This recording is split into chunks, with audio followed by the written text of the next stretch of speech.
पुराने जमाने में बनी इसराइल का एक बादशाह था जो काफिर होने के साथ साथ बहुत जालिम भी था, जो लोगों को खिंजीर का गोश्त खाने पर मजबूर करता था और जो आदमी इनकार करता तो उसे सख्त सजाएं देकर हलाक करवा देता।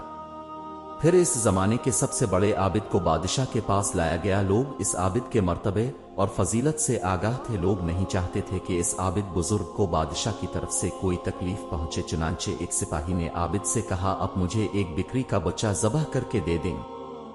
जब बादशाह कहेगा कि इस आबिद के सामने खिंजीर का गोश्त रखें तो मैं वही बिक्री का गोश्त आपके सामने पेश करूंगा। बादशाह ये समझेगा कि अपने उसकी ख्वाहिश के मुताबिक खिंजीर का गोश्त खा लिया और इस तरह अब भी हलाकत से महफूज रहेंगे। आबिद ने बिक्री का बच्चा ज़बह करके इसका गोश्त सिपाही को दे दिया।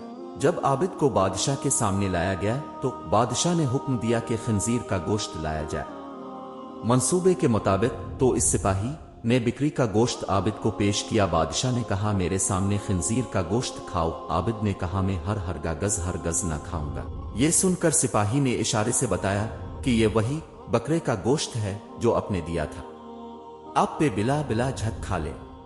लेकिन आबिद ने बादशाह के सिया मुन्ने वो गोश्त खाने से इनकार कर दिया। जालिम बादशाह ने सिपाहियों को हुक्म दिया कि उसे कत्ल को।